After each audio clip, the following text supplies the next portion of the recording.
guys, it's Reagan and welcome back to another video. Today's video is going to be a reading wrap up. I'm going to be chatting through all of the books I was able to complete this past month, and I was able to read a total of 8 books, which honestly I'm pretty happy about. I'm not gonna lie, at the beginning of the month I was so slow. It took me 2 weeks to finish one book, and then the second half of the month I read 7. So hopefully I'm able to carry on that reading momentum into the next month. Without further ado, let's go ahead and dive right in. The first book I'm going to chat about is Yumi and the Nightmare Painter by Brandon Sanderson. This is Brandon Sanderson's secret project number 3 that was released last year. And I put this book off honestly because I was a little bit disappointed with the second secret project, but I'm so happy I finally picked this book up. This is a standalone tale introducing us to our 2 main characters, Yumi and Painter. They both live seemingly on 2 different planets, and our narrator of the story is a character we've run into before and is also the same narrator of Trust of the Emerald Sea. I love reading stories with this narrator point of view. It's both charming and funny. There's a lot of humor, a lot of breaking the fourth wall, and I also feel like it adds just a really interesting sprinkling of Cosmere because obviously our narrator knows a lot of the larger story at play,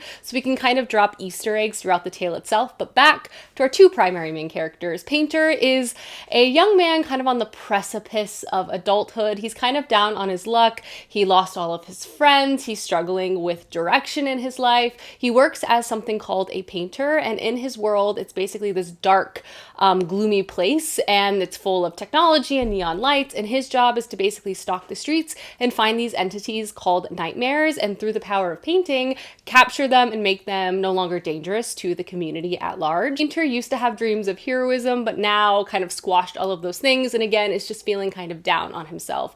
The other main character we follow is Yumi, and Yumi lives in a very bright and colorful world with like plants floating in the sky. It's very strange, and Yumi herself is a very important spiritual figure in her land. She basically works on doing art installations which call spirits, and then those spirits are taken and turned into practical items that help the community. Yumi herself is very diligent, and she has a very structured life. She has to do a lot of rituals. She can't really have friends or family outside of her duties, so she works very, very hard, but she's also struggling with loneliness. At the beginning of this book, something very unexpected happens, basically a Freaky Friday situation where our 2 main characters switch into the other's bodies and has to move through their world and their lives with the other character kind of as this like unseen ghost alongside them. And that only creates some really hilarious situations, but it's just charming and fun. And both of these characters are basically helping the other pass in their world, also training them in their own expertise, along the way taking on and solving a larger and greater mystery. This has such lovely character dynamics. Yumi and Painter are so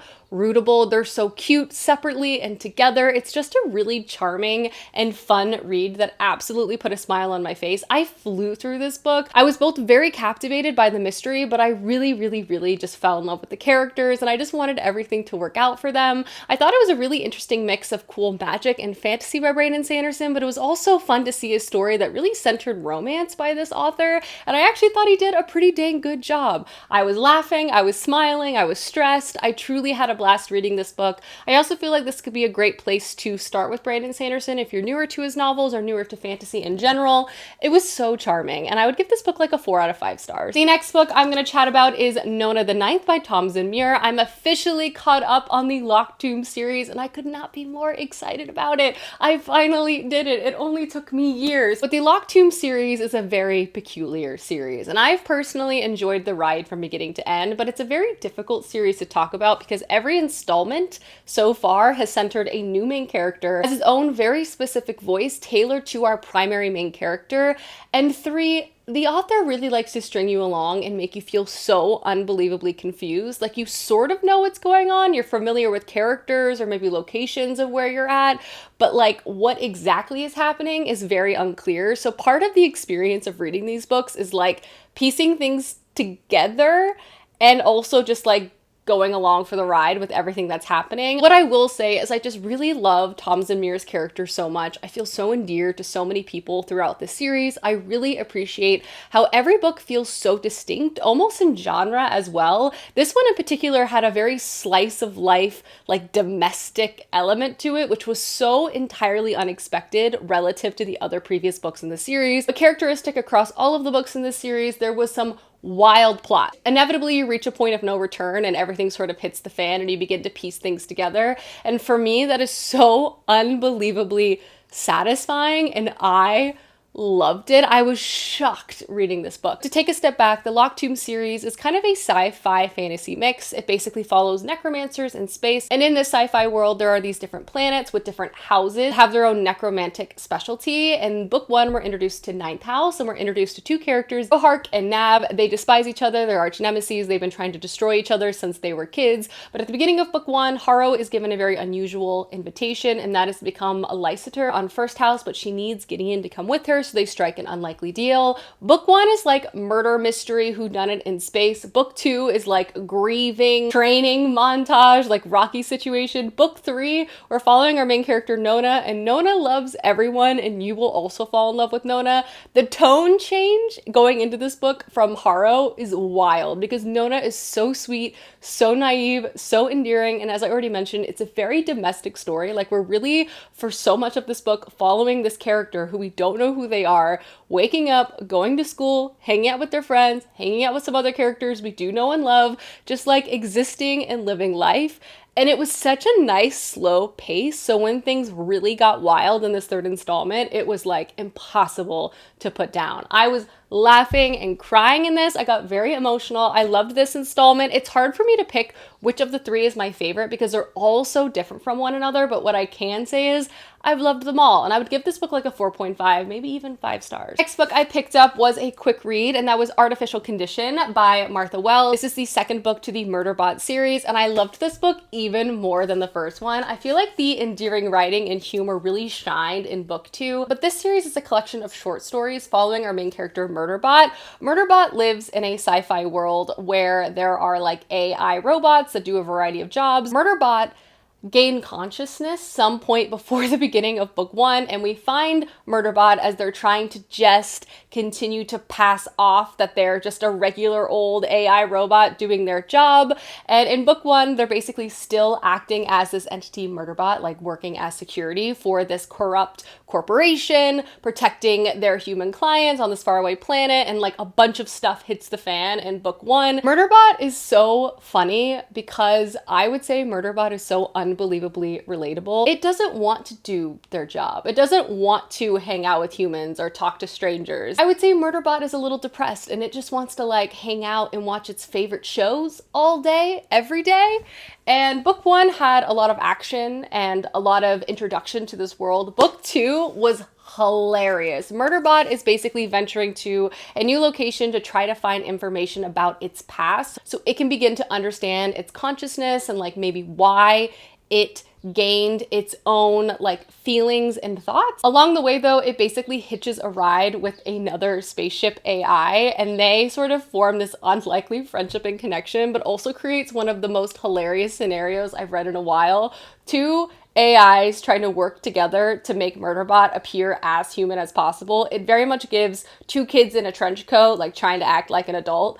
It was hilarious and heartwarming. I flew through this book and I really want to pick up book 3, but I honestly would give this book 5 stars. I was laughing out loud. I had a blast reading this. Next up, I read my very first Ann Patchett, finally, and also completed a literary fiction book this month, and that is Bel Canto by Ann Patchett. I have a lot of Ann Patchett on my shelf, and I definitely do plan to read more. This book just called out to me because of its unusual synopsis, and I must say, it was kind of a wild ride, for better or for worse. This book basically opens up at a very fancy party. Lots of very rich, famous, powerful people are attending this party from all over the world, and things are seemingly going well. Everyone's enjoying this very beautiful opera performance by one of the like best singers in, again, the entire world. However, though, everything swiftly changes quickly because another group of individuals swarm the party and take everyone hostage. And so begins like a 100+ day hostage situation. And this book is very unusual because I think you would pick this book up assuming it's going to be kind of thriller forward, very intense, but it's much more about the unlikely relationships that form between the hostages and also the hostage takers, and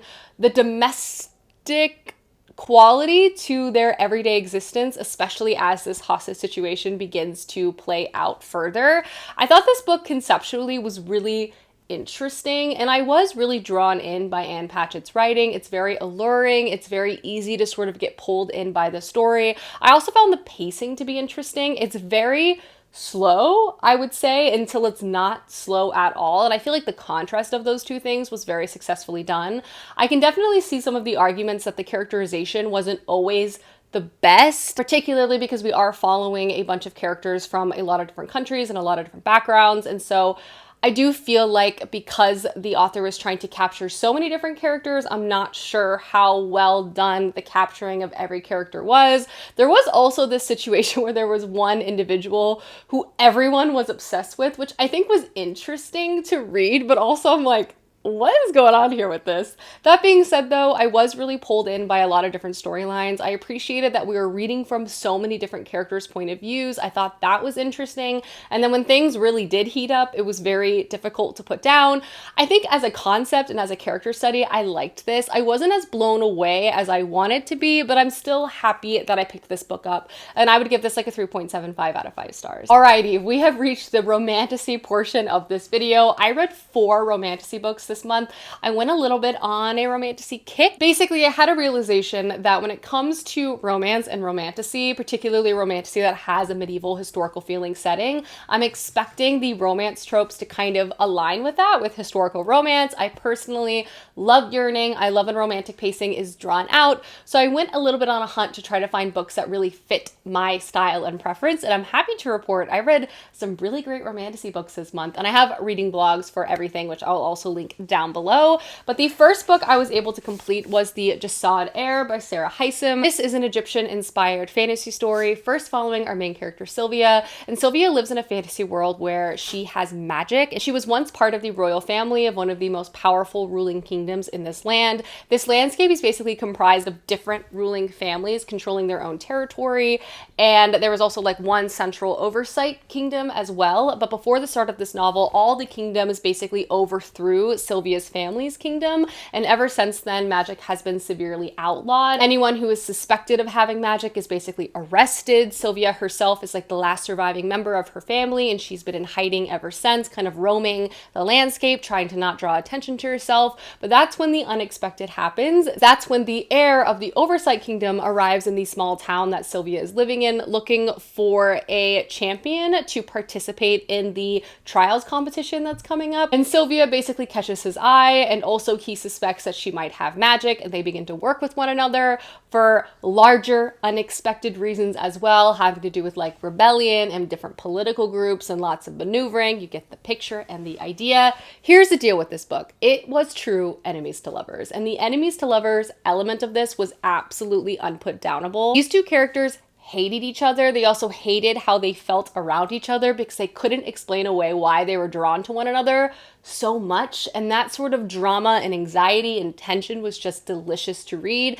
It very much gives, I hate everything about you, I never want to see you again, and yet I can't stop thinking about you. I'll burn the world down for you and maybe destroy you in the process energy. Like, the tension between these two main characters was really good, and the author really drew it out. And the complicated nature of where they both come from a background point of view, means that there's no clear resolution in sight. Like, there's a lot of stuff that needs to happen within this before our characters can really, you know, pursue said romance, if you know what I mean. The romantic element of this book I did really enjoy. I felt like the pacing in the first half was also really strong. We were introduced to Sylvia, her background, her personality, which I honestly loved. I loved Sylvia, our main character, so much. Her connection within the community, some of her friends that she's obviously really, really close with. That being said, I do feel like some of the politics were a little convoluted. I could look past it because I was still very entertained, and the pacing in the second half was like light speed. If I'm being honest, I feel like everything that happened in the second half could have been like its own book to sort of match